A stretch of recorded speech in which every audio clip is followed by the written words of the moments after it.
just a couple of recent college grads here. One of them got a bad graduation speech given to him by Wolf Blitzer. Shout out. Another one did not get a graduation speech given to him because of a disease. So we're here for revenge. Yes. By someone who, I guess, has had some sort of awakening. He's an interesting man. I mean, we kind of finagled this one to fit into the channel, but I think it does. I love Jim Carrey, man. I also love Jim Carrey. I feel like we can add that stuff throughout this reaction because I have stuff to say about him, but I feel like it will naturally come up. Rad. All right. Yeah, we're watching one of his commencement speeches, and my mom told me this was awesome. We've heard people on the channel say this was an awesome video, so let us commence. Brought one of my paintings to show you today. I hope you guys are going to be able to see it okay. It's not one of my bigger pieces, so you might want to move down front. Get a good look at it. Faculty, parents, friends, dignified guests, graduating class of 2014. And all the dead baseball players coming out of the corn to be with us today. After the harvest, there's no place for them to hide. Fields are empty. There's no cover there. I'm here to plant a seed today, a seed that will inspire you to move forward in life with enthusiastic hearts and a clear sense of wholeness. The question is, will that seed have a chance to take root, or will I be sued by Monsanto and forced to use their seed?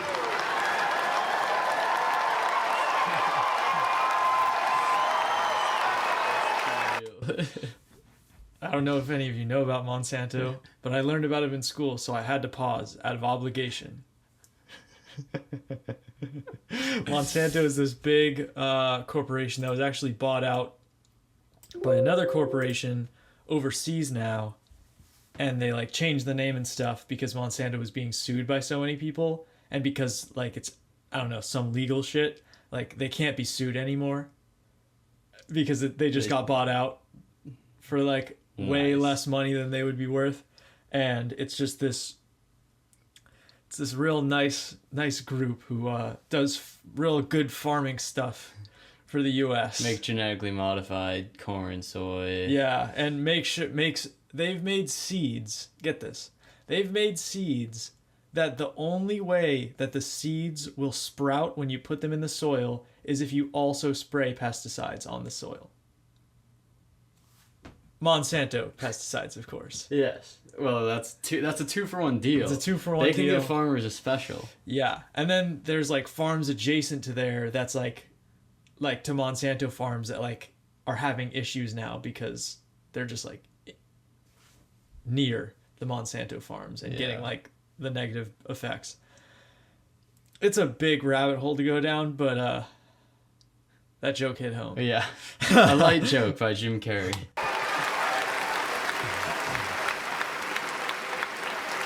Which may not be totally Ayurvedic. Excuse me if I seem a little bit low energy today, whatever this is. I slept with my head to the north last night. Oh man! Oh man! You know how that is, right, kids? Yeah. Woke up right in the middle of Pitta, couldn't get back to sleep till Vata rolled around. Crazy.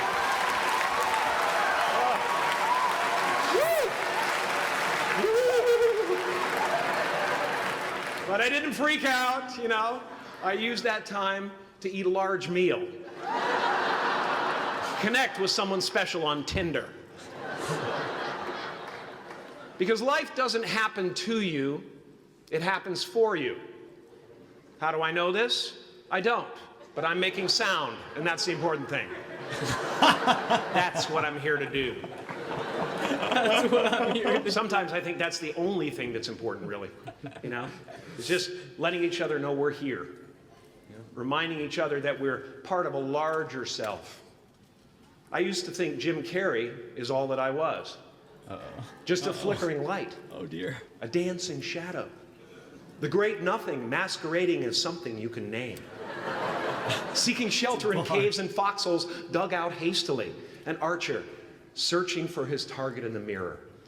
Wounded only by my own arrows. Begging to be enslaved. Pleading for my chains. Blinded by longing and tripping over paradise. What was that? I feel like I'm tripping over paradise. That was like a mic drop moment. Yeah.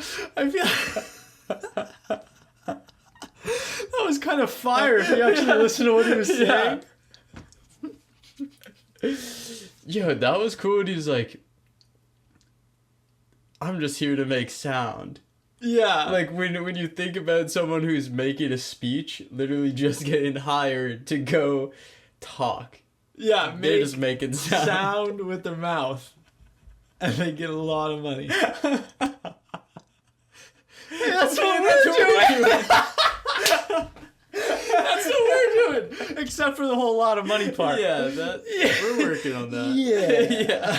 We really need your help, so please support us. Desperately. We want to be like Jim Carrey so bad. This. We need your help. We love making sounds. We love it. We want to keep making sounds. Seems like you like the sounds. Yeah. Seriously though, join our Patreon below and you can get into our spiritual community where we talk about cool stuff. Glad we got serious there. Yeah. Oh man, this is good. Yeah. Value judgment. Yeah. We've been trying to do that. It's been a challenging practice. By saying value judgment, we're calling out when we like rate something as good, bad, anything in between. anything in between. Because we are the eternal judges. Yeah, we're in this household. I've learned that we're kings of value judgments. Yes. I'm sure everyone or a lot of people are. It's really hard not to. Was that a value But judgment? it's good to let go of. That was a value judgment. That was a value judgment. We just like, if you were to listen learn with this episode of how many value judgments we make, you would be like, these people are not worth listening to anymore. Because you would just see the fallacy. But then if you do that for any other YouTuber, you'd be like, these people are they're the same amount. Oh no, value judgments. All right, let's go. Let's Move on. stop talking now. Silly boys. Can I get an amen? You didn't think I could be serious, did you? I don't think you understand who you're dealing with. I have no limits.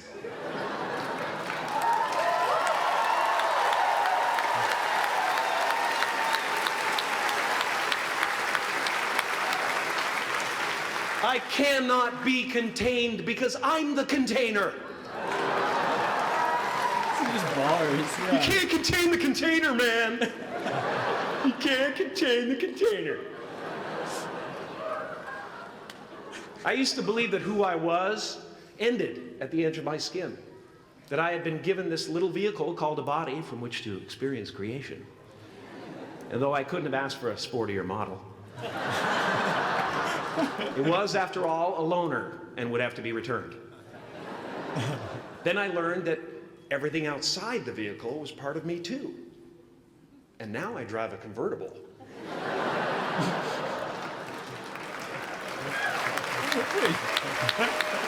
Is he just enlightening me? Top down, wind of my hair. Like, tell me the difference between this and Sadhguru's enlightenment story besides that facial expression. Yeah. He's like, I thought I was my body, and then I realized I was everything. Yeah. What I would call as myself. Yeah. Yeah, it's I guess this really does fit in with our channel. I mean, look at this screenshot. Yeah. How does that not fit in with our channel? That's what this whole spiritual process feels like. That's where it's headed. Yeah. Like you could be giving up there. You could be like just beginning. You could be, yeah. Hey, who knows? Fuck it. Surrender. I am elated and truly excited to be present and fully connected to you at this important moment in your journey. I hope you're ready to open the roof and take it all in. Okay, 4 more years then. They're obviously not ready. Just need some more cooking.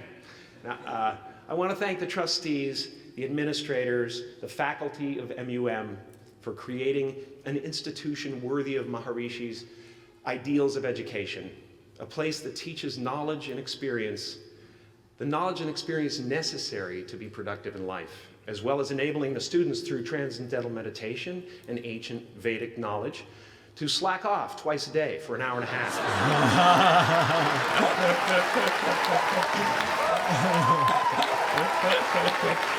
This is good.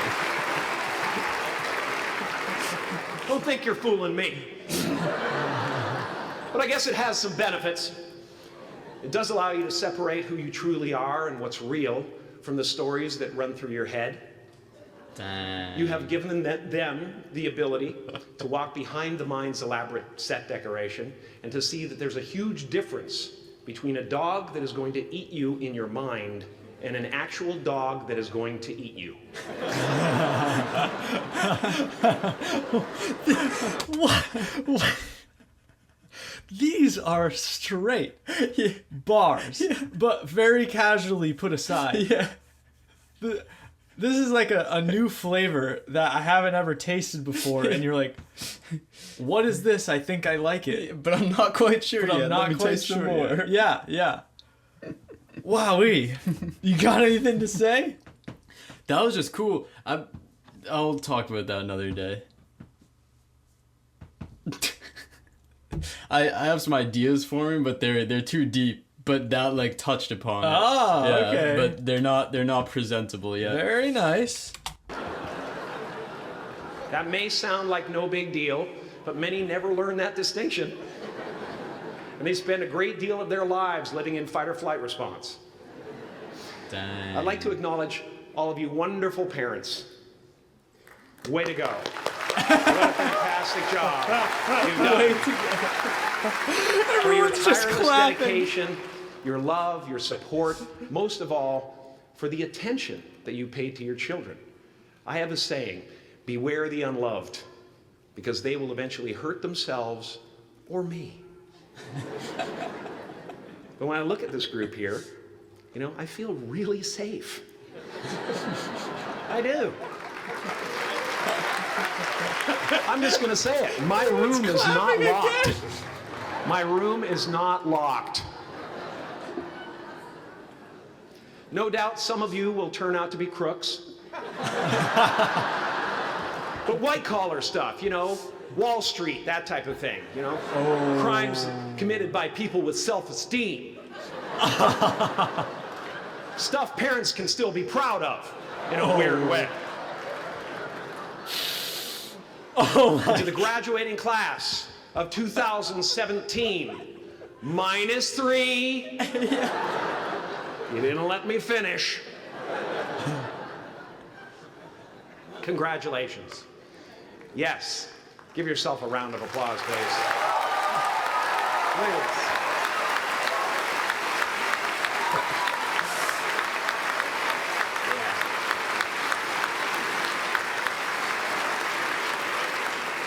You are the vanguard of knowledge and consciousness, a new wave in a vast ocean of possibilities. On the other side of that door, there's a world starving for new ideas, new leadership. I've been out there for 30 years. She's a wildcat.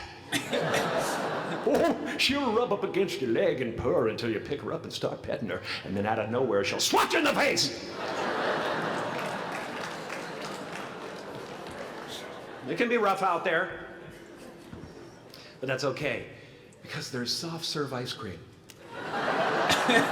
with sprinkles. I guess that's what I'm really trying to say here today. Sometimes it's okay to eat your feelings.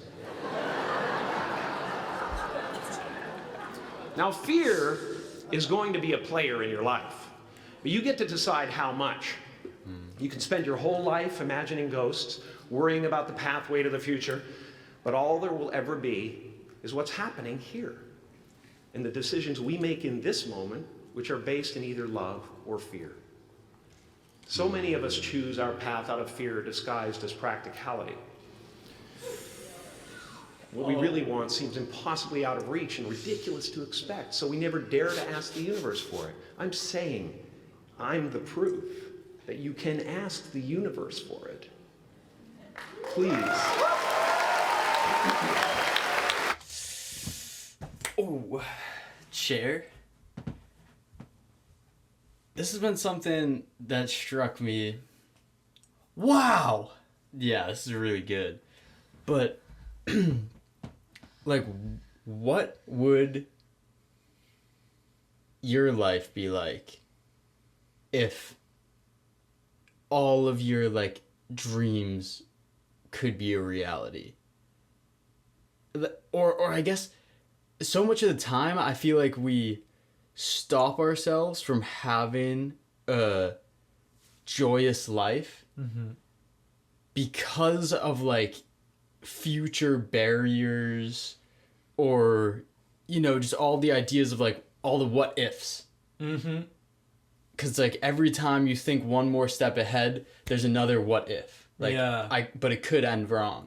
But it's like, you're never actually gonna know what it's like to be in that spot until you shoot your shot. You know? Bars. Yeah.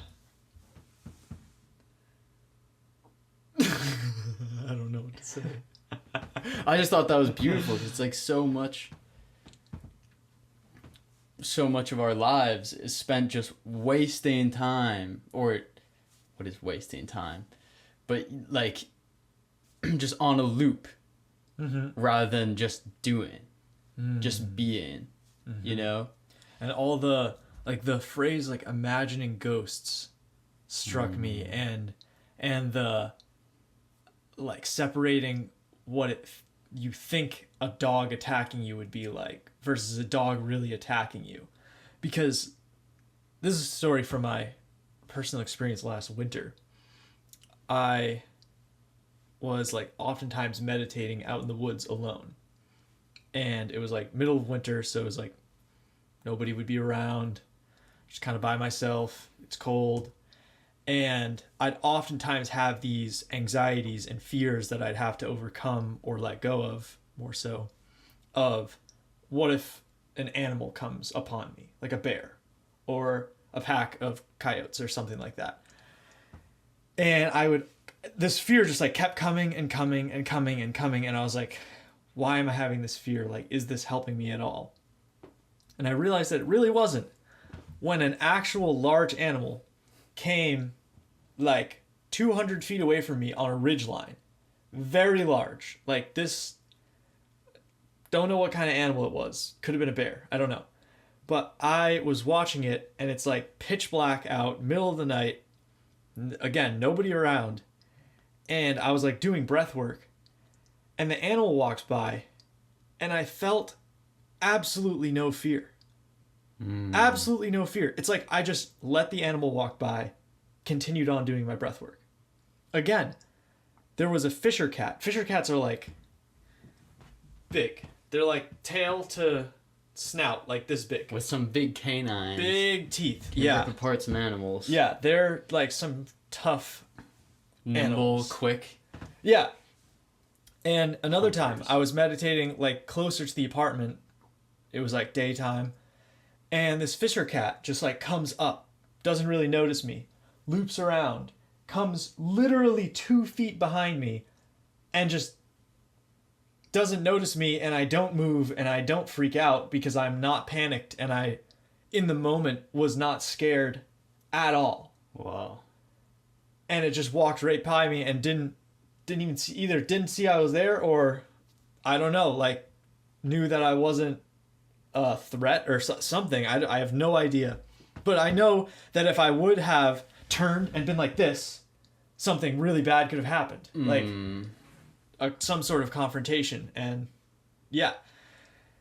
And it was just interesting how much I think I'm going to be afraid. This is my like very intense fascination with ghosts, because there are times on occasion where this feeling will overtake me. It's very, very, very rare. It's like a few times a year where I'll have this intense paranoia and feeling like, oh my gosh, something's going to come upon me. Like there's a presence in the room that I don't know, and I'm so afraid of it. But then it's like, if I actually saw a ghost, would I feel like that? Because the other experiences that I was afraid of, when I experienced it, the fear was absolutely gone, and it was just pure presence. Like I'm right here, able to respond to anything. Potentially more relatable to everyone type of thing for that is when you're like afraid to talk to someone. And it's like, once you say the first words, a lot of the fear diminishes. But it's like, just saying those first words of like, I think you're attractive, or like whatever the thing is, or walking up to them. But it's like right when that's initiated, then you're like, oh, I'm in it. Right. And then it's like why was I so afraid of this? Yeah. Yes. Wow. Mind is mischievous.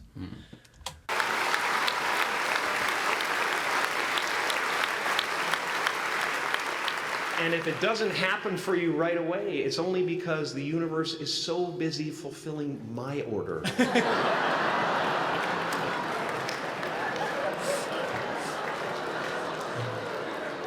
Party size! My father could have been a great comedian, but he didn't believe that that was possible for him. And so he made a conservative choice. Instead, he got a safe job as an accountant. And when I was 12 years old, he was let go from that safe job, and our family had to do whatever we could to survive. I learned many great lessons from my father, not the least of which was that you can fail at what you don't want, so you might as well take a chance on doing what you love.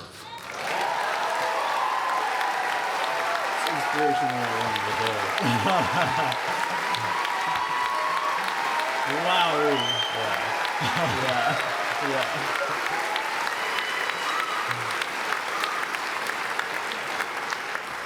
It's not the only thing he taught me, though. You know, I watched the effect of my father's love and humor and how it altered the world around me. And I thought, that's something to do. That's something worth my time. It wasn't long before I started acting up. You know, people would come over to the house and they'd be greeted by a 7-year-old throwing himself down a large flight of stairs. They would say, "What happened?" And I would say, "I don't know. Let's check the replay." I'd go back to the top of the stairs and come back down in slow motion.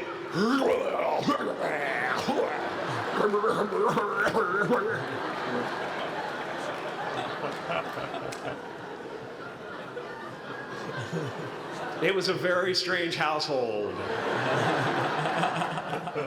My father used to brag that I wasn't a ham, I was the whole pig. And he treated my talent as if it was his second chance. When I was about 28, after a decade as a professional comedian, I realized one night in LA that the purpose of my life had always been to free people from concern, just like my dad. Wow. And when I realized this, I dubbed my new devotion the Church of Freedom from Concern. The Church of FFC.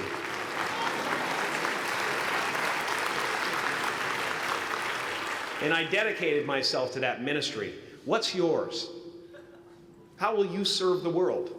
Wow. What do they need that your talent can provide? That's all you have to figure out. As someone who's done what you're about to go and do, I can tell you from experience, the effect you have on others is the most valuable currency there is.